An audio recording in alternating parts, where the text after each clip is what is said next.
शिंदेंसोबत लढण्यासाठी शिवसेनेमध्ये परत या, संजय राऊत यांची भाजपचे नेते आणि मंत्री गणेश नाईकांना खुली ऑफर। शिंदेंना भाजप आणि फडणवीसांचा छुपा पाठिंबा असल्यामुळे तिथे त्यांच्यावरती कारवाई होणार नाही, त्यासाठी स्वगृही परता, शिंदेंची नाईकांना ऑफर। नवी मुंबईचे डोंगर पोखरले तसे आता जंगलं देखील पोखरता आहेत। वनमंत्री मात्र टीआरपी मिळवण्यामध्ये व्यस्त आहेत। गणेश नाईकांच्या शिंदेंवरच्या टीकेला निलेश राणेंनी प्रत्युत्तर दिलंय।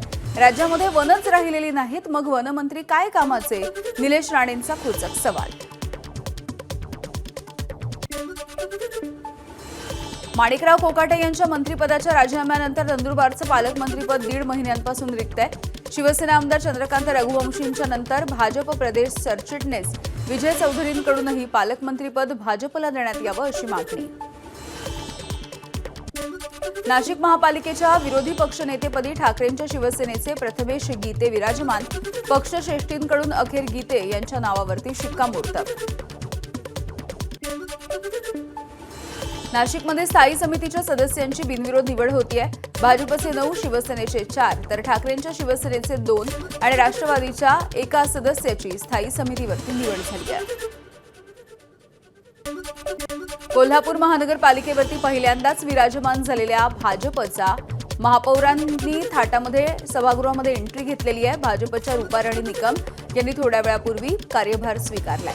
पालकमंत्री चंद्रकांत पाटील देखील उपस्थित होते।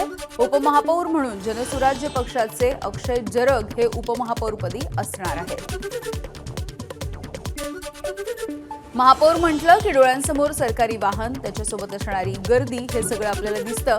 मात्र धुळ्याच्या मायादेवी परदेशी या महापौरांचा मात्र या सगळ्या गोष्टींसाठी नकार आहे। स्वतःचं वाहन वापरण्यासह महापौर पदाचा भत्ता देखील अंध आणि अपंगांच्या संस्थांना देणार आहे। त्यामुळे या निर्णयाची सध्या शहरात चर्चा होती आहे।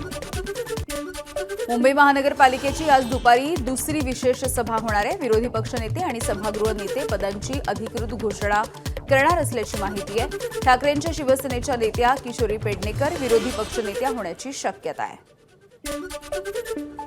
भिवंडीमध्ये महापालिका महापौर पदासाठी आज उमेदवारी अर्ज दाखल करता येईल। महानगरपालिकेमध्ये काँग्रेसचे सर्वाधिक 30 नगरसेवक, मात्र सत्ता स्थापनेसाठी 46 हा बहुमताचा आकडा कोणत्याही एका पक्षाकडे नाहीये। त्यामुळे नेमकं कोण सत्ता स्थापन करणार याकडे लक्ष आहे।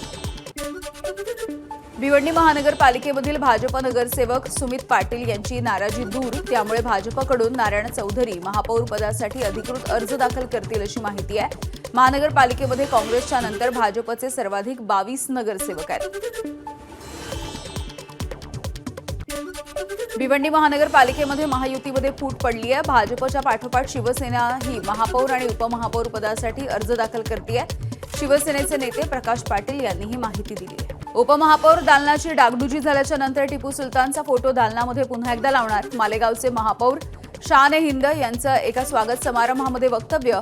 टिपू सुलतान यांचा फोटो लावण्यामध्ये गैर काय असा सवालही त्यांनी विचारलाय। मस्जिदों की हिफाजत की, वहाँ मंदिरों की भी हिफाजत की, जहाँ मुसलमानों का सोचा वहाँ हिंदुओं का भी सोचा। जिन्होंने तालीम को आगे बढ़ाने के लिए कोशिश की, वहाँ टीपू सुल्तान, हजरत टीपू सुल्तान की तस्वीर भी इंशाअल्लाह हमारे ऑफिस में आज रिपेयरिंग के बाद लगेगी। भाजप राज्यामध्ये हिंदू मुस्लिम असे दंगे भडकवतंय। टिपू सुलतान वादावरून राऊतांची भाजपवरती टीका। केवळ हिंदू मुस्लिम वादामध्ये ठिणगी टाकायची आणि विषय पेटता ठेवायचा हेच भाजपचं काम असल्याची राऊतांची टीका। कोणतेही आंदोलन धर्माच्या नावावरती व्हायला नको, काँग्रेसचे आमदार नितीन राऊतांची टिपू सुलतान वादावरती प्रतिक्रिया। काँग्रेस कायमच धर्मनिरपेक्ष पक्ष होता आणि आमची विचारसरणी देखील धर्मनिरपेक्ष असल्याची प्रतिक्रिया। काँग्रेसच्या नेत्यांचे पुतळे जाळण्यापेक्षा शेतकऱ्यांसाठी झालेल्या अमेरिका भारत कराराकडे भाजपनं लक्ष द्यायला हवं। वर्ध्यामधील काँग्रेसचे नेते शैलेश अग्रवाल यांची प्रतिक्रिया। एप्स्टीन फाईलच्या विषयी भाजप गप्प का आहे असाही सवाल अग्रवाल यांनी विचारलाय। कोल्हापूर जिल्हा परिषदेमध्ये राष्ट्रवादीचे सर्वाधिक उमेदवार विजयी, यानंतरही भाजपचा अध्यक्षपदावरती दावा।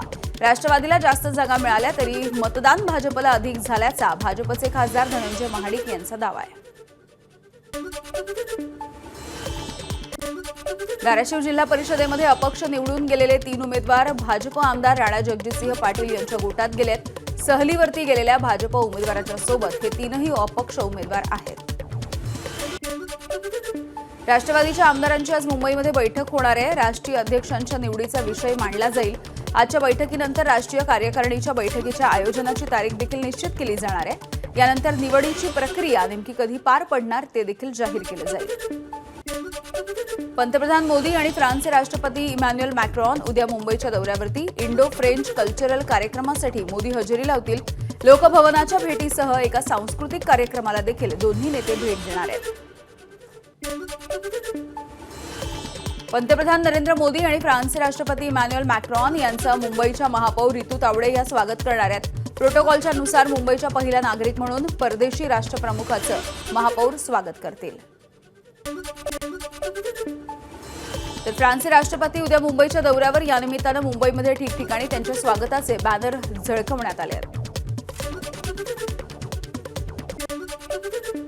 पंतप्रधान मोदींच्या मुंबई दौऱ्यामुळे उद्या वाहतुकीमध्ये 13 तासांसाठी मोठा बदल असेल. काही मार्गावरती प्रवेश बंदी आहे, तर सकाळी 8 ते रात्री 9च्या दरम्यान वाकोला उड्डाणपूल आणि दहिसर टोल नाका या दरम्यान पश्चिम द्रुतगती महामार्गावरती सर्व अवजड वाहनांना पूर्णपणे प्रवेश बंदी आहे. 27 फेब्रुवारीला मराठी भाषा दिन आहे आणि शिवसेना प्रणित स्थानीय लोकाधिकार समितीच्या वतीनं सोहळ्याचं आयोजन करण्यात आलंय. उद्धव ठाकरे हे या सोहळ्यामध्ये मार्गदर्शन करणार आहेत. मरीन लाईन्स इथल्या बिर्ला मातोश्री सभागृहामध्ये या सोहळ्याचं आयोजन. अभिनेत्री जॅकलिन फर्नांडिसला व्हॅलेंटाईन्स डेच्या निमित्तानं सुकेश चंद्रशेखरनं थेट तुरुंगामधून आलिशान हेलिकॉप्टर भेट दिलंय. तसंच तू माझ्याशिवाय आणखी कोणाचीही होऊ शकत नाहीस असं म्हणत त्यानं जॅकलिनला पत्र देखील लिहिलंय. दिग्दर्शक रोहित शेट्टीच्या घरावरती फायरिंग करणाऱ्या आरोपीला अखेर पोलिसांनी अटक केली. मुंबई पोलिसांनी राजस्थानमध्ये जाऊन ही कारवाई केली आहे. 1 फेब्रुवारीला पहाटे झाला होता रोहित शेट्टीच्या घरावरती गोळीबार. मुंबईच्या दहिसर पश्चिम परिसरामध्ये 2 वर्षाच्या मुलीवरती सावत्र बहिणीच्या नवऱ्यानं लैंगिक अत्याचार केलाय. या प्रकरणी पोक्सो आणि लैंगिक अत्याचाराचा गुन्हा दाखल करत 25 वर्षाच्या आरोपीला अटक झाली. एबीपी माझा, उघडा डोळे बघा नीट.